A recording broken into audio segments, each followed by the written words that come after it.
HOA blocked access to my cabin, so I privatized the road and charged every vehicle. Have you ever been pushed so far that you turned the tables in the most unexpected way? That's exactly what happened to me when my HOA decided to block access to my secluded mountain cabin, claiming it was for the good of the community. What they didn't know was that I owned the only road leading to their precious neighborhood, and I was about to make them regret ever crossing me. It all started innocently enough. I'd bought the cabin 5 years ago, a quiet retreat nestled deep in the Colorado Rockies. The only way to reach it was a winding gravel road that cut through my property, which also happened to be the sole access route for a gated community of upscale homes managed by an overzealous HOA. My deed clearly stated I owned the road, but I'd always allowed the HOA residents to use it freely. After all, I was rarely at the cabin, and it seemed like the neighborly thing to do. Big mistake. Last summer, I arrived at my cabin after a long drive, only to find a locked gate blocking the road. A sign read, "Private property, HOA members only."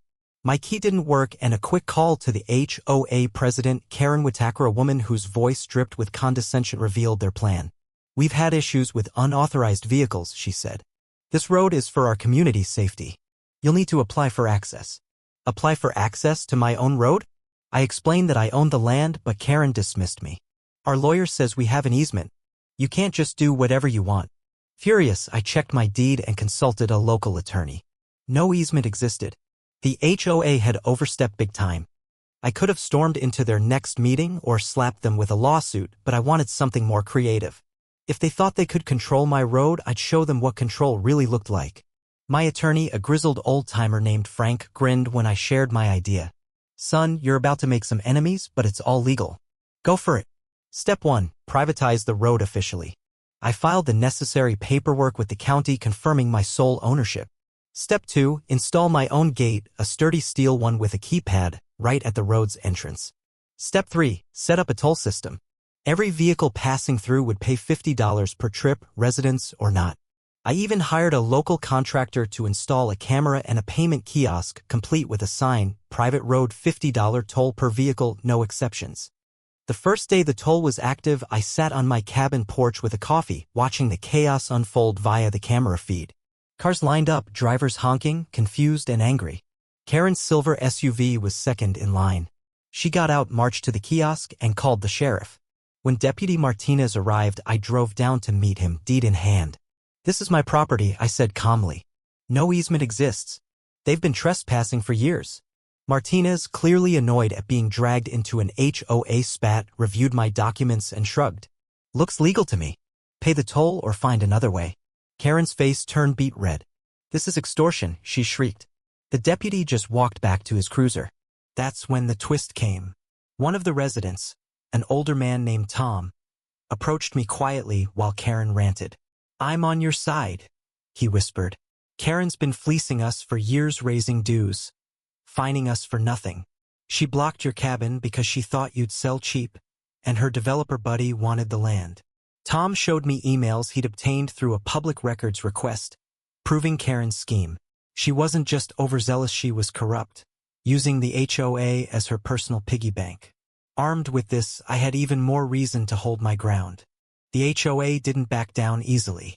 They sent a cease and desist letter, claiming historical use gave them rights to the road. My lawyer laughed it off. "Historical use doesn't trump a deed," Frank said. "They're bluffing." Meanwhile, residents started paying the toll grudgingly. Some tried sneaking through at night, but the camera caught them, and I sent invoices with a polite note, "Pay within 30 days or face legal action." A few even parked miles away and hiked in, dragging groceries through the woods to avoid the fee. I almost felt bad. Almost. Karen's next move was a community meeting, which I crashed uninvited. The clubhouse was packed, residents shouting over each other. Karen stood at the podium, blaming me for destroying our community. I waited for my moment, then stood up, holding the emails Tom had given me. "Karen's been lying to you," I said, projecting my voice. "She blocked my cabin to force a sale for her friend's profit. Here's the proof." I passed copies around, watching her face drain of color. The room erupted. Residents turned on her, demanding answers. One woman yelled, "You fined me $500 for a birdhouse and you're pulling this?"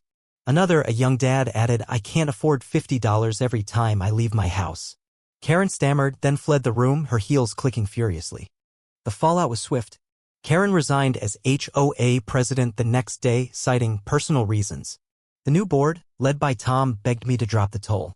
I wasn't heartless, I agreed to negotiate. We settled on a one-time $10,000 payment from the HOA's reserve fund to cover my legal fees and the gate's installation, plus a formal apology. In return, I removed the toll and granted a limited easement for residents, ensuring my cabin access was never blocked again. The gate stayed, though, as a reminder. As for Karen, she didn't get off easy.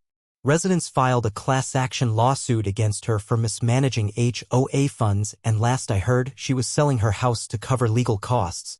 The community's quieter now, and I've even made a few friends among the residents, including Tom, who brings me homemade chili every time he visits. My cabin's peaceful again, and I sleep soundly knowing I stood up to a bully and won. This whole ordeal showed me that sometimes the best revenge isn't just about winning, it's about exposing the truth and giving others a chance to fight back. Have you ever dealt with an HOA gone wild? What do you think, was my toll too harsh, or did Karen and her HOA get what they deserved? Share your thoughts below.